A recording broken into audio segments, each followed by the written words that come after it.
Sakal na. Opo, sakal na raw at parang hindi na makahinga itong ating makakausap na si Marlon sa kinakasama niya na si Madel. Paano ba naman daw? Ayaw daw kasi siyang payagan na makasama ang kanyang mga kabarkada sa kahit ano ng mga okasyon. Biruin niyo ba naman? Sabi nitong si Marlon, Christmas party, bawal. Birthday yan, bawal.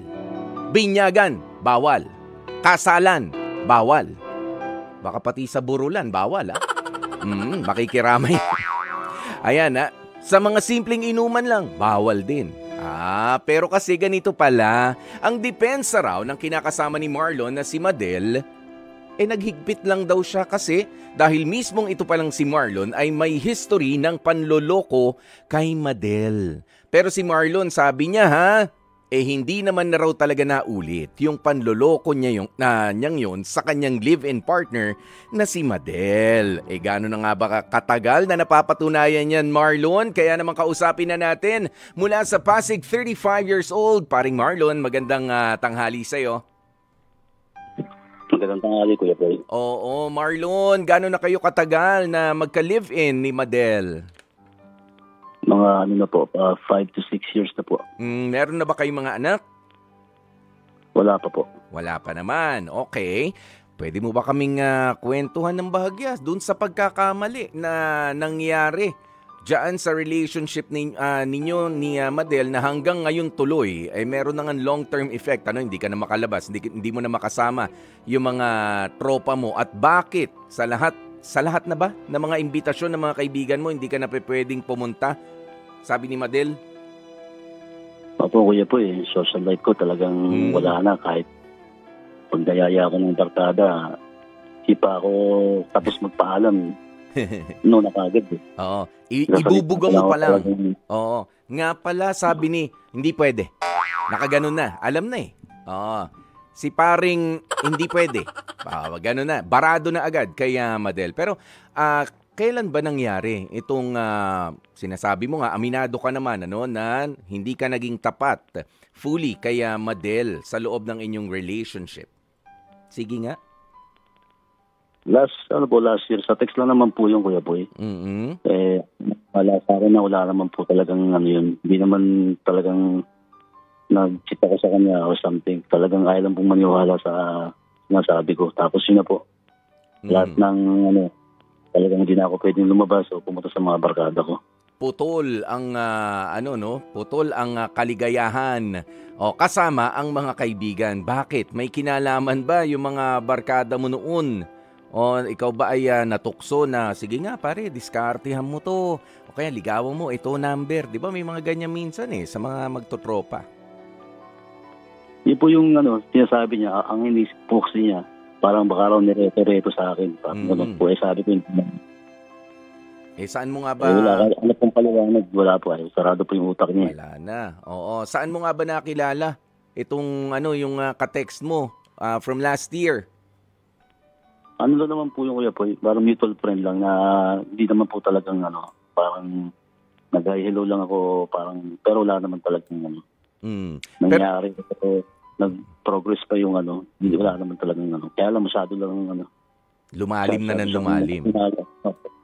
Kasi dyan nga sa sinabi mo, mutual friend, tapos nag-hi hello ka. So, the moment of truth. Parang ito naman yung siguro para magkaroon ng peace of mind na itong si Madel dahil malala na rin yan nangyari sa'yo at wala nang masihigit pa doon sa katotohanan. Kaya ka ba nag-hi at hello ay dahil medyo sabihin na nating natipuhan mo yung babaeng yon na pinagselosan ng gusto nitong si Madel? Hindi naman po, Kuya Boy, kasi nakakasabay ko lang po yun one time. Nakasabay saan? Ang hirap din po kasi sa pauwi po kasi isa lang po kami ng way nun. Ang hirap lang po kasi may mga nagbubuyo sa kanya, baka ganyan.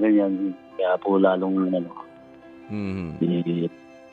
Okay. Pero historically, ito bang si Madel, bago kayo nag-umpisa ay meron na ikikwento sa'yo na baka kasi pwedeng hindi naman talaga sa'yo, baka doon sa ex niya, may nauna ba siyang karelasyon before you?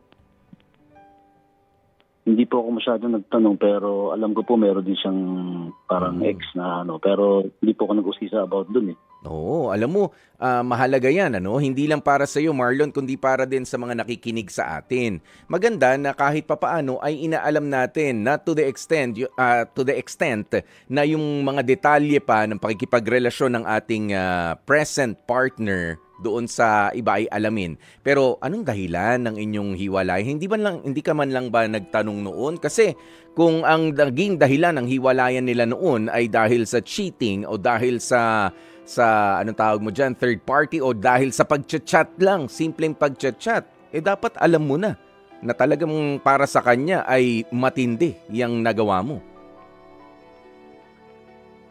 Hindi ko po na, kuya po eh. Ang alam ko lang po, pagkakaano ko lang wala rin silang parang malinaw na closure. Tapos hindi ko na inano dahil hindi na rin niya mahal. Parang ganun po. Oo, ganyan na lang. Okay, pero hanggang ngayon, kumusta ba ang relationship nyo naman dalawa? So papaano yan? Kayo lang lagi ang magkasama? Opo. May curfew pa nga po ako. Hindi na talaga ako pag kailangan po mga talo ko pa yung mga ibang teenager na kasi early evening sa bahay lang ako. Tapos kapag sakali may mag-text, minsan nauuna pa sa akin tumingin na baka daw sumimple ko.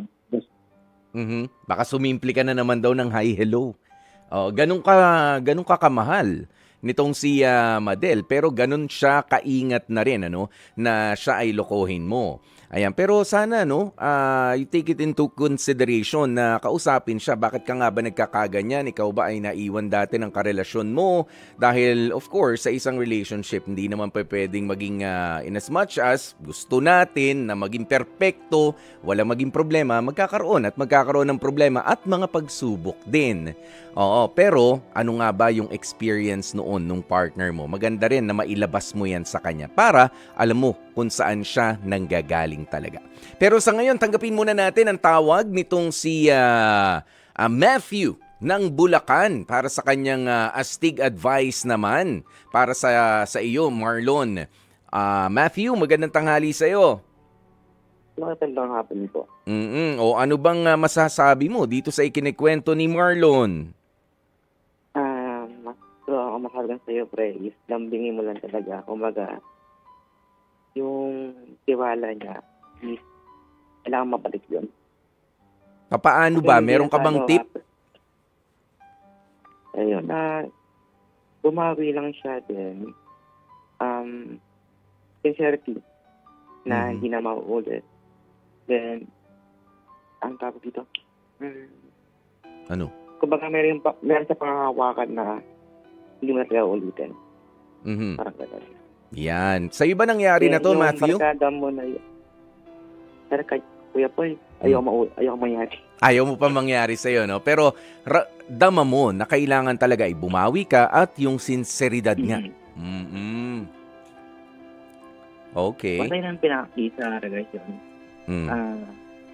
Pag-unawa ng isa't isa, then kung may nagawa man pag-usapan at ayusin. Yeah. Maraming ganyan yan, pero pag sobrang tagal na talaga, it's up to you, bro, kasi unang-unang di kayo pasal naman. Yun na ba yun, Marlon? Totoo na ba? Pwede na mag-thank you? Ay, si Matthew pala. Si Matthew. Okay na po. Yun na yun.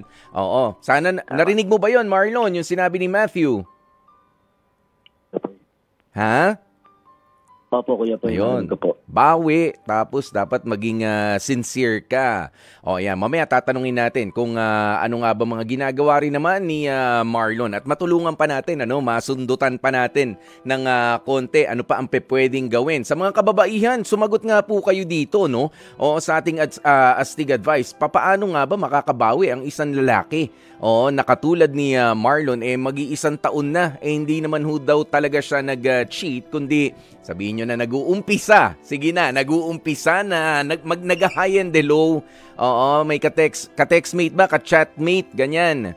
Doon nag-umpisa. ang selos nitong si Madel? Paano ba makakabawi doon? Samantala ito, sabi ni Rondel de la Cruz, kapag ka trust talaga ang nasira o yung pagtitiwala ay parang papel ito na kapag ka nalukot ay hindi na maipabalik pa sa dati niyang ganda. Sabi nga nila, you can forgive but it's really hard to forget. Time heals para sa partner mo. Let time heal para sa partner mo. Nasaan na yun? Biglang may nag-message pa eh. Ayan, ngayon, if nagsisisi ka na talaga, prove it. Hindi mabilis ang proseso ng paglimot sa pagkakamali, pero kung mahal ka talaga ng partner mo, darating din ang panahon na magiging maayos ang lahat para sa relationship ninyo. Okay, Marlon, ano na ba ang mga ginagawa mo para makabawi kay Madel? Sabi mo kanina, meron kang curfew na before 8 p.m. kailangan magkasama na kayo, nasa loob ka na ng bahay. Bukod doon, ano pa ba? Ako po yung madalas na iiwan sa bahay. So, ako rin po yung madalas na gumagawa ng mga gawain bahay po dito, Kuya Poy. Pero meron ka namang hanap buhay? Opo. Nag-ano lang po ako, nag-online selling po ako. Tsaka... Oo. At tsaka ano? Crew po ako sa fast food. Ano no? Crew? Fast food po ako po. Ayun. Po. Paano yung kapag ka ang duty mo naging panggabi? Hindi naman. Hindi naman po. Wala pong gabi na duty. Okay. O ito, si Jo ng Valenzuela. 40 years old na itong si Jo. Ano kaya ang astig advice niya naman din para sa'yo, Marlon? Jo, magandang tanghali sa'yo. Hi, magandang tanghali po. Yeah. Jo, ano ba ang dapat gawin naming mga lalaki para makabawi sa inyong mga babae kapag ka nakagawa kami ng kasalanan para patawarin nyo na kami, makasama na ulit namin yung mga barkada naman namin minsan lang, di naman lagi. Ano ba sa tingin mo, Jo? Para sa akin po, dapat gawin niya is, kung ayaw siyang payagan, isama na lang po niya sa inuman. Pwede niyang isama hanggang sa unti-unting bumalik yung tiwala ng asawa niya. Ikaw ba meron na rin karelasyon, Jo? Meron na. Nangyari na ba sa inyo yung ganito ring selos? Oo, nangyari na rin po sa akin yun. Natila ayaw mo nang paalisin yung asawa mo. Nagbago naman siya, kaya bumalik din naman yung tiwala. Ayan. Sinamahan mo rin sa mga imbitasyon sa mga kaibigan? Lagi na niya akong sinasama. Ayun. Dati kasi hindi. Tapos, not necessarily, iinom ka naman no? Mga babae, hindi naman. Pwede naman kakwentuhan lang yung girlfriend din o yung asawa ng isang tropa. Andun kayo, may sarili kayong upuan doon, di ba? Yes, meron. Yun. Kumbaga, natatanaw ka lang. Natatanaw lang. Nakakakwentuhan pa at di ba nakakapag-bonding pa sa mga friends ninyo. Ayan, maraming salamat, Jo. Tanungin nga natin itong si Marlon. Nagagawa mo ba 'yan, Marlon? Naiimbitahan mo ba si Madel kasama ang mga tropa mo? Kasi pwede naman din talaga 'yan, for practical reasons. Sige, makikipag-bonding ako sa mga kaibigan ko. Na kaibigan mo na rin naman, ka. Sumama ka na lang kung gusto mo. Nai-offer mo ba sa kanya yan? Opo, Kuya Poy. Natry ko na po siyang yayain. Kasi hindi po sabi ng mga kaibigan ko, yayain mo na lang para ayaw po talaga . Ayaw. Sa imbitasyon ng mga kaibigan mo, ng mga lalaki, meron ba siyang kaibigan doon sa may asawa na siguro, yung ibang mga barkada, tama? Asawa, girlfriend na nakakausap itong si Madel? Meron naman? Di po siya masyadong friendly sa kasi busy rin po. Hindi niya po. Pero syempre, pagdating naman sa pakikipag-bonding, sa friendship, ay wala namang taong ganong kabisi. 'Di ba? Bakit hindi mo palapitin diyan sa inyo yung mga kaibigan mo at isama nga yung mga girlfriend nila o yung asawa, kahit ilan lang. 'Di ba? Ikaw ang mag-host nung pag-uusap-usap para gusto niyo magkita . 'Di ba? Kasi nga sabi ni sabi ni Matthew, kailangan sincere ka. Ito, gusto kong magbago ng sincere. Pero gusto ko ring makilala mo ang mga kaibigan ko. Tayo ang nagka-problema noon pero wala tayong problema sa mga kaibigan ko. Maayos sila. Sandali, maayos ba mga kaibigan mo, Marlon? Siguraduhin natin, ha? Okay naman po, Kuya Poy. Ayun, pag ganun po talagang ayaw po talaga . Oh, pero unti-unti yan. Kumbaga sa nananakit na parte ng katawan, na relate ako dyan. Oh, kailangan ng konting hilot niyan eh. No, kailangan ng konting hilot hanggang sa mapapayag natin. Tapos, edi yung mga friend nga, o girlfriend, asawa, hayaan mo sila doon, may sarili silang pinag-uusapan. Samantala kayo nagkakasiyahan. Kung meron limit yung oras, i-explain mo na sa mga kaibigan nyo, pare, kung hanggang alas 10 lang tayo, alas 11 ha. Kasi medyo hindi naman sanay si Madel sa sa ganitong mga puyatan, ganyan, paguran. Unawain nyo na. At least nagkita-kita tayo. At least nagkaroon tayo ng oras na mag-bonding. Di ba? Baka pwede. Unti-unti, Marlon, magpapasko naman. Of course, may mga imbitasyon dyan, left and right. Opo, kuya. Maraming salamat po sa... Oo. Subukan mo yung ganoon. Wag mong palipasin tong taon na to na tumagal pa ng tumagal na ganyan dahil hindi rin naman maganda na para sa mga katulad ni Madel, ano. Oo nga, nagkamali yung ating mga partner pero it doesn't necessarily mean na masamang tao sila. The mere fact na pinipili nga natin na makasama sila ay hindi naman din nagbibigay sa atin ng karapatan na gawing robot na lamang at lagi na lang isisi yung mga gusto nating gawin doon sa partner natin. Nagkamali yan, tao yan, pero hindi pwede na gusto lang makita yung mga kaibigan, ay nako, magchichicks ka na naman, gagawa ka na naman ng kalokohan, o kaya pupunta lang ako sa palengke ng ganitong oras at may kailangan akong bilhin. Bakit? Mayroon kang chicks doon? Hindi ho pwede yun. That's not healthy. Toxic ang magiging relationship. Katulad nito si Marlon, nag-a-adjust naman pala siya at ginagawa mga gusto ni Madel. Of course, katulad ng isang bata, bibigyan din natin ng, anong tawag mo rito, regalo kapag ka very good boy naman o very good girl yung naging makulit na bata noon. Diba ganyan din sa relationship? Meron namang price. O sige, magkita kayo ng mga kaibigan mo. Sama ko. O kaya, papuntahin mo sila dito. Sige, prepare ako ng something para sa inyo. Yung ganoon. Diba? Give and take. Give and take. Okay? Marlon? Salamat, Pepoy. Iyon, maraming salamat din sa'yo, ano?